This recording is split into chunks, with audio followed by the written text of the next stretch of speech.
오늘의 주요 뉴스입니다. 아시아나항공이 오늘 임시 이사회를 열고 화물사업 분리 매각 여부를 결정합니다.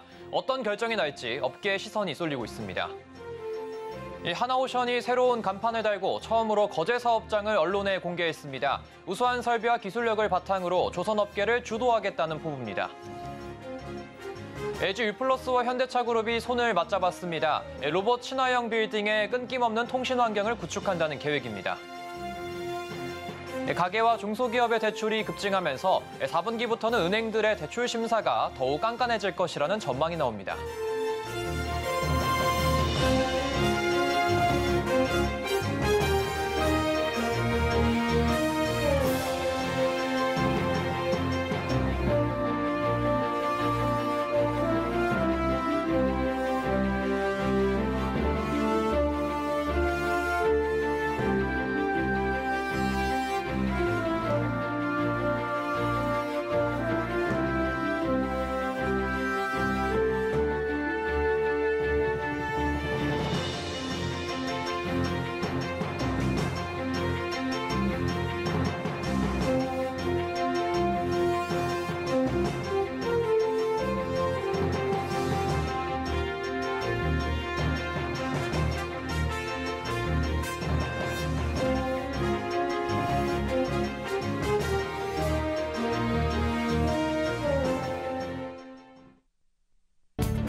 여러분 안녕하십니까? 센 경제 라이브 시작합니다.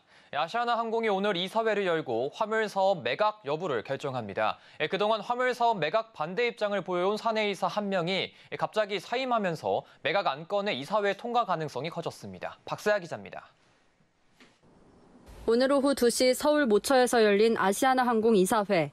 노조와 기자들이 현장에 몰릴 것을 우려해 개최 직전까지 장소가 비밀에 붙여졌습니다. 이날 이사회에선 화물사업 분리 매각 여부를 결정합니다. 대한항공은 아시아나항공과의 기업 결합에 따른 독점을 우려한 EU 집행위 심사 승인을 받기 위해 아시아나항공 화물사업부 매각이 돼야 하는 상황.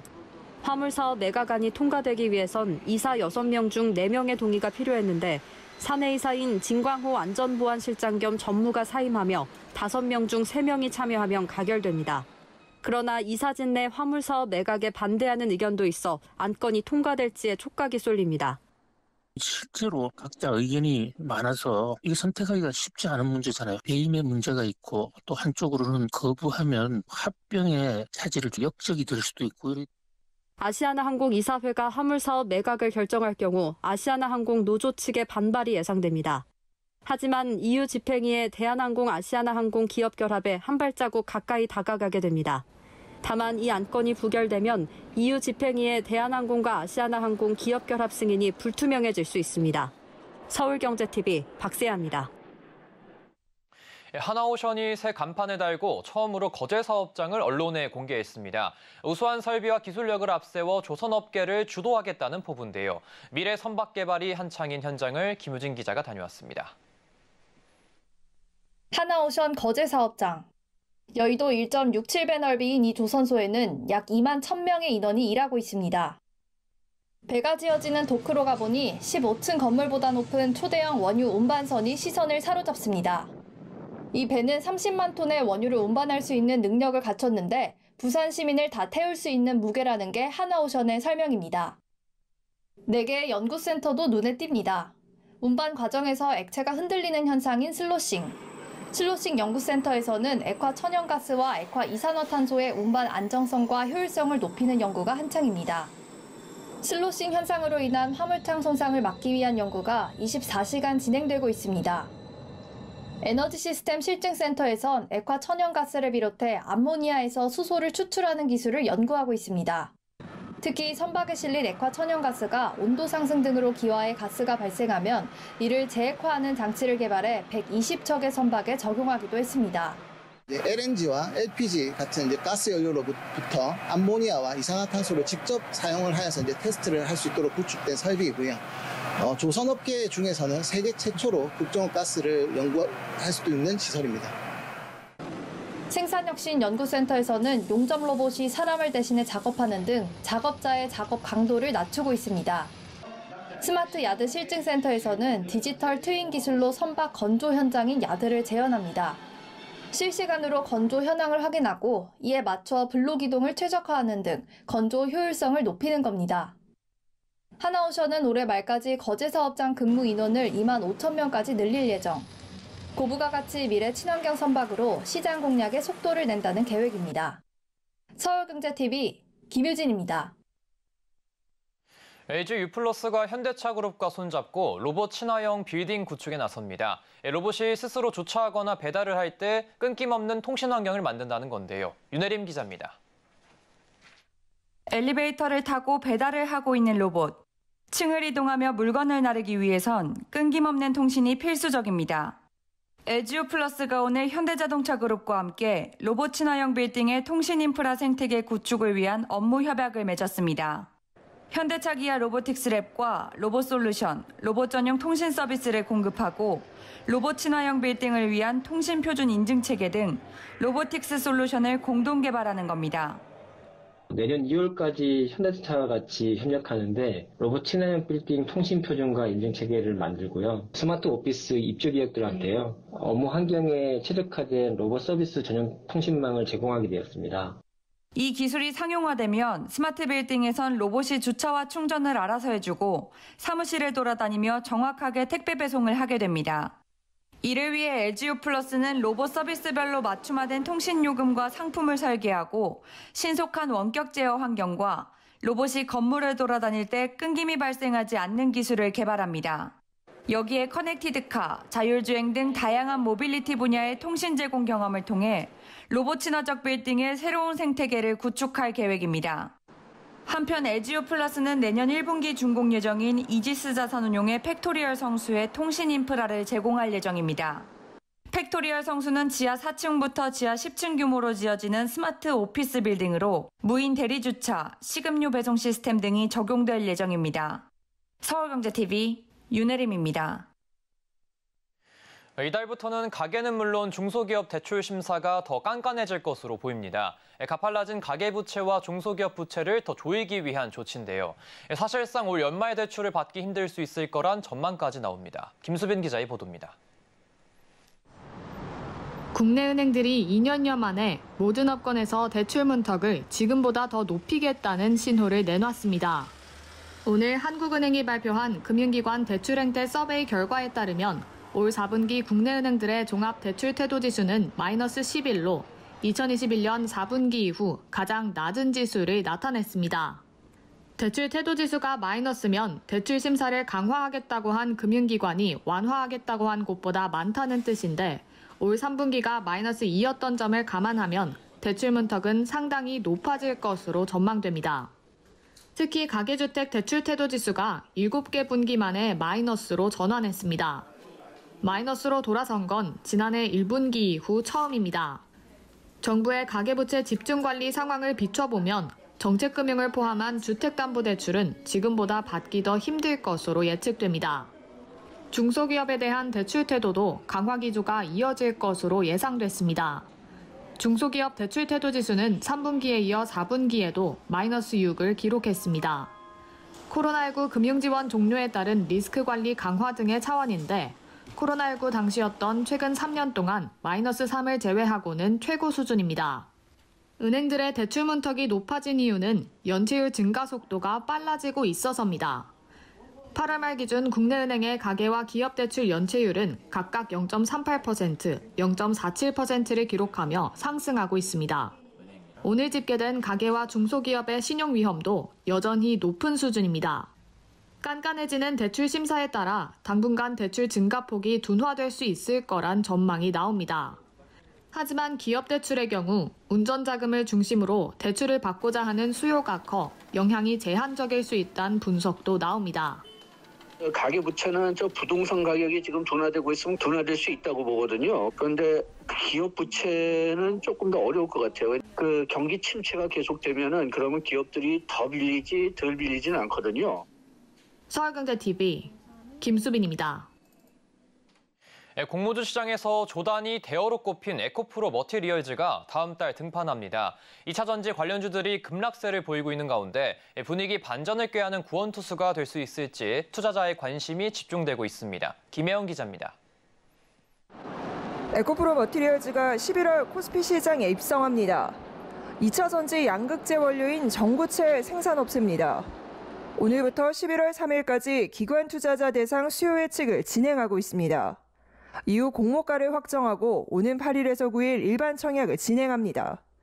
희망 공모가 상단인 44,000원, 예상 시가 총액은 3조 원대입니다. 관건은 흥행 여부입니다. 시장 상황이 녹록지 않기 때문입니다. 앞서 조단위 대여로 불린 서울보증보험이 흥행에 참패하며 결국 공모처를 결정했습니다. 2차 전지주가 동반 하락하고 있다는 점도 부담입니다. 2차 전지 종목의 주가가 연중 고점 대비 반토막이 났습니다.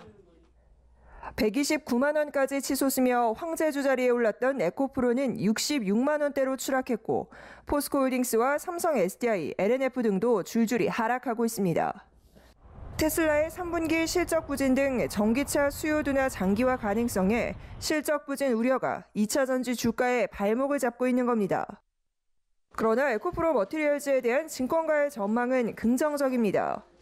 전구체 국내 1위 기업인 만큼 향후 성장성이 높은 데다 100% 신주 발행이라는 점도 관심도를 높이고 있다고 분석했습니다. 서울경제TV 김혜영입니다. 네, 배달앱은 팬데믹을 계기로 우리 일상에 새롭게 자리한 대표적 서비스로 꼽히는데요. 하지만 너무 급격히 성장한 탓에 허위 리뷰나 깡거래 등 부작용도 많다는 의견이 나오고 있습니다. 배달앱 민족을 운영하는 우아한 형제들은 이처럼 배달앱의 신뢰를 해치는 행위에 대한 강경 대응 방침을 밝혔습니다. 이호진 기자입니다. 배달앱 민족이 배달앱 이미지 제고와 신뢰 쇄신 작업에 박차를 가하고 있습니다. 배달의 민족을 운영하는 우아한 형제들은 올해 상반기 허위 의심 리뷰 제보 건수가 전년 동기 대비 3분의 1 수준, 지난 2021년과 비교하면 83% 줄었다고 밝혔습니다.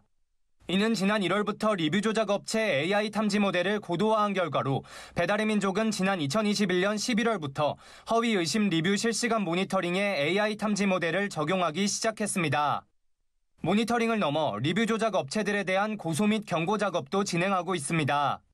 우아한 형제들은 지난 2018년부터 악성 리뷰 조작 업체에 대한 고소 및 경고 작업을 진행해온 결과 현재까지 11개 업체에 벌금형부터 징역형에 달하는 처분이 내려졌고 12개 업체에 대한 조사가 진행 중이라고 설명했습니다.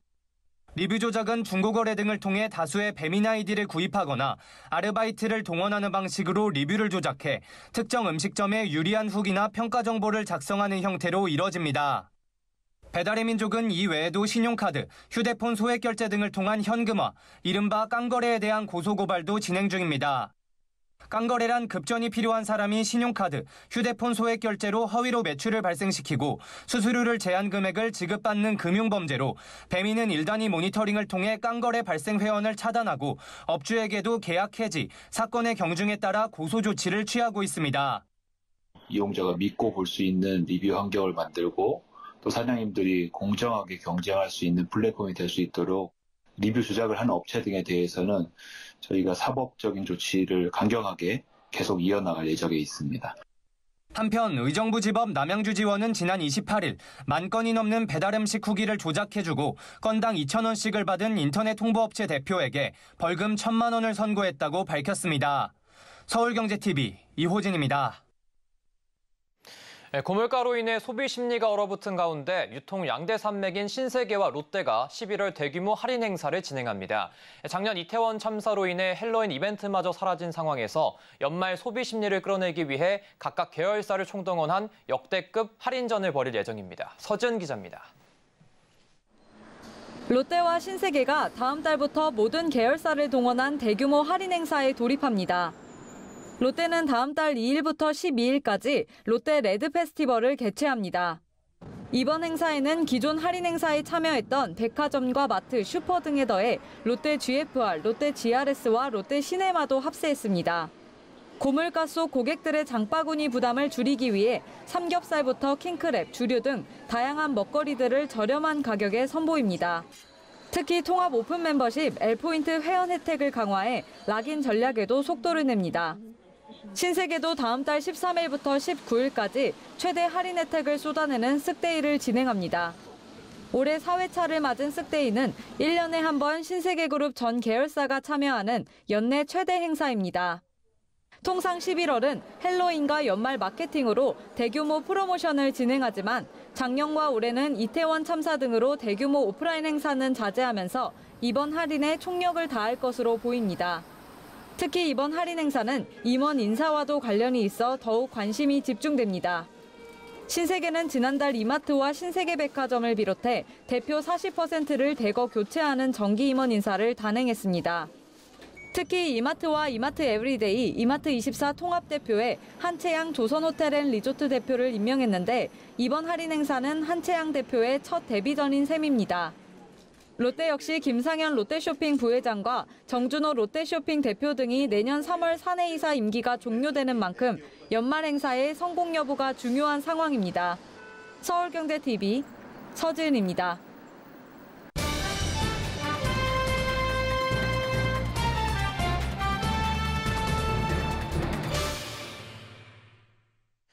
고양특례시가 민선 8기 핵심 공약인 경제자유구역 최종 지정을 위한 준비에 박차를 가하고 있습니다. 내년 상반기 최종 지정 신청 후 같은 해 하반기 그 결과를 받아들이게 되는데요.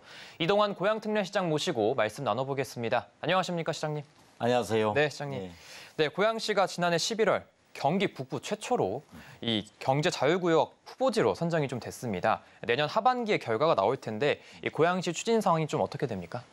예. 지난해 우리 경기도에서 후보지로 선정이 됐습니다. 예. 그래서 그 후보지에 나와 있는 내용을 토대로 해서 지금 이제 계획안을 수립 중에 있고 경기도와 함께 만들어서 내년 상반기에 아마 최종적으로 이제 심사를 받아서 결정될 예정입니다. 근데 그렇게 하기 위해서 기업 유치하는 것이 제일 중요합니다. 기업 유치하는 걸 유치를 위해서 여기저기 이제 국내, 국외로 뛰어다니면서 지금 기업 유치에 총력을 기울이고 있는 중입니다. 특히 최근에는 그 CJ 라이브 시티와 함께 세계에서 스포츠 엔터테인먼트 AEG라는 회사하고 합작 회사를 만들어서 예. 우리 고양시에 이제 들어올 수 있도록 여건을 마련하고 있는 중이고요.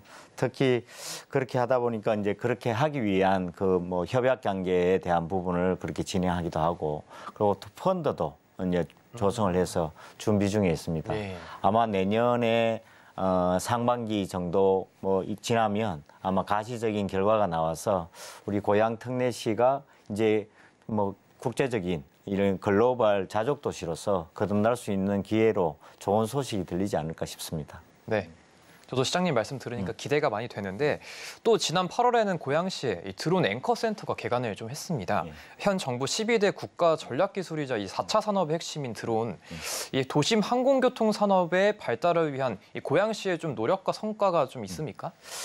실제로 우리 드론 분야에 대한 내용이 최근에 고양시에는 UAM이라고 해서 그게 드론 분야하고 UAM이 거의 비슷한 내용에 대한 부분인데 스마트 모빌리티 산업의 중심지로 사실은 떠오르고 있는 지역입니다. 예. 그래서 경기도 최초의 상설 그 실기 시험장, 드론 시험장이 또 생기기도 하고 그다음에 경기도 유일의 UAM 실증 노선 이 만들어지기도 했습니다. 그래서 지금 같은 경우에는 그런 성과를 토대로 해서 지난 8월에는 실내 비행장으로 드론 앵커 센터가 우리 고양시에서 전국에서 최대 규모로 만들어졌습니다. 그게 그 앵커 센터에도 기업이 들어올 수 있도록 지금 준비 중에 있는 상황이고요. 그 입주자들이 드론 산업에서는 최강자의 멤버들이 많이 들어와서 그 기여를 할 것이라고 생각이 들고 UAM 실증 노선과 그 연계해서 클러스터 구축하기 위해서 많은 기업들하고 지금 이제 그 접촉을 하고 있는 중인데 항공대학교에서도 이 드론 앵커 센터에 대한 부분들을 적극적으로 나서서 지금 같이 만들어가기 위해서 준비 중에 있습니다. 예. 아마 경기 북부에서는 뭐 뿐만 아니라 전국적으로는 UAM 분야의 드론 이 분야는 아마 메카가 되지 않을까 하는 생각이 듭니다. 예. 예. 또 이제 새롭게 시장님께서 추진하고 계신 게 있는데 이 자유로 상습 정체가 참 심각한 상황입니다. 예. 이 부분에 대해서 시장님께서 이제 자유로 지하화를 추진한다고 좀 말씀을 들었습니다. 자유로는 실제로 우리가 일반적으로 그 자유로 이용하는 많은 분들이 가장 그 교통체증이 심하다고 얘기를 많이 합니다. 예. 이게 뭐 우리가 A, B, C, D, E 등급 얘기하면 E 등급 이하로 아주 그 열악한 상황이라는 걸 이해하는 것처럼 수도권 서북부 지역의 이 교통 도로망을 구축하기 위해서 지난번에 그 민자 사업으로 양재에서 우리 고양시까지 자유로 그 지하 고속도로를 결정이 났습니다. 예. 이게 적합성 그 심사에서 통과가 됐기 때문에 그래서 그걸 토대로 해서 우리 고양시가 앞으로 이 교통망에 있어서는 아마 지금처럼 이렇게 어려운 상황이 아니고 아주 뻥 뚫린 교통망을 이용할 수 있으리라고 생각합니다. 예. 지금 그 도로는 다른 도로와 좀 달리 지하에 아주 깊이 한 40m 이상으로 깊이 만드는 대심도 도로입니다. 그래서 그걸 토대로 해서 자유로가 이제 입체형의 도로망을 구축할 수 있는 상황이 되고 이것을 더 확장을 하기 위해서 우리는 또 장항 IC까지, 장항의 2, 3포 IC까지 예. 더 확대해서 이제 그 지하 고속도로를 만들겠다는 계획을 지금 추진 중에 있습니다. 아마 그렇게 되면 뭐 자유로를 통해서 우리 그 고향 특례시의 교통망에 있어서는 아마 시민들이 굉장히 편리하고 예. 많은 분들이 또 그런 부분들을 이용할 수 있는 여건이 되어서 네. 교통의 또 중심이 될 수 있는 여건이 되리라고 생각합니다. 네, 교통 인프라도 좀 많이 구축이 될 것 같습니다.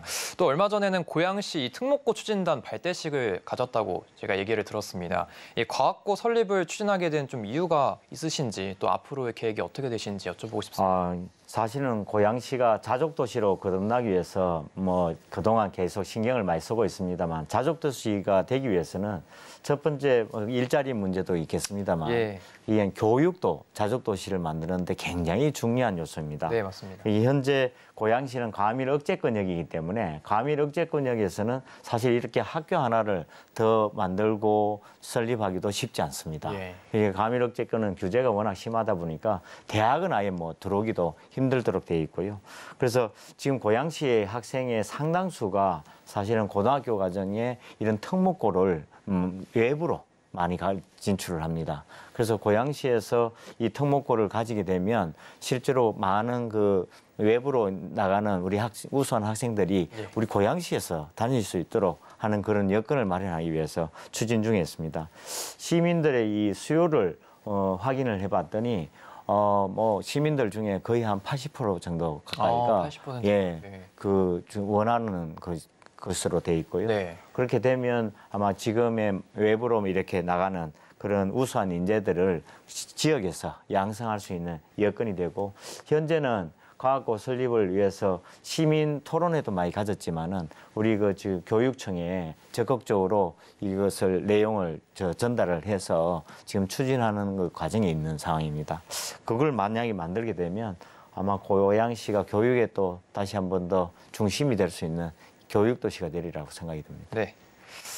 또 고양시가 서울과 참 가깝습니다. 네. 이렇게 지역적으로도 가깝다 보니까 좀 특산물이 있을 거라는 생각은 저도 한 번도 해보지 못했는데 최근 고양시의 이 가와지살 홍보 영상이 좀 뜨겁게 화제가 되고 있습니다. 좀 소개 한번 부탁드리겠습니다. 예, 맞습니다. 예. 우리 고양시에 사실은 도농복합도시지만은 사실 농업 분야는 예. 현재 이제 한 1.4% 정도 비중을 차지하고 있습니다. 예.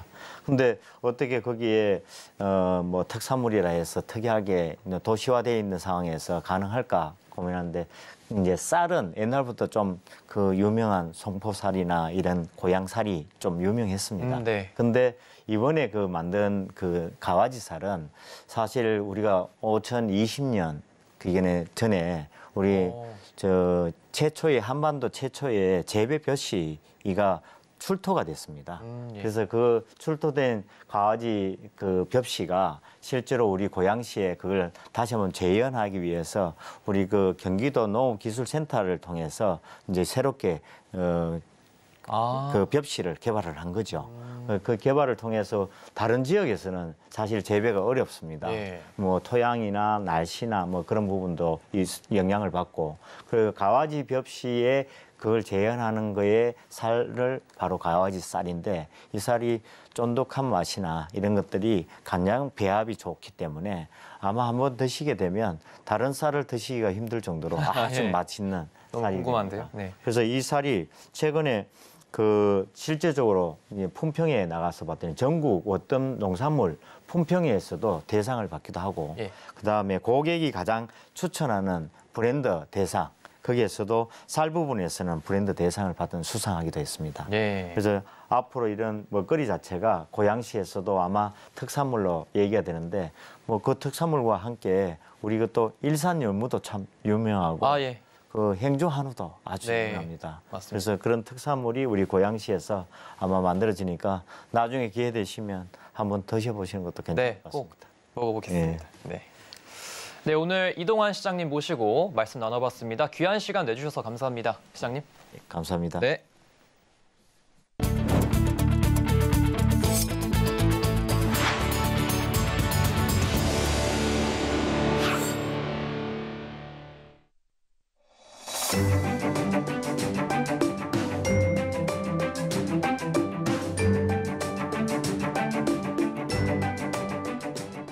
안녕하세요. K웨더 라이프스타일 내보 박성훈입니다. 내일도 맑은 날씨가 이어지겠습니다.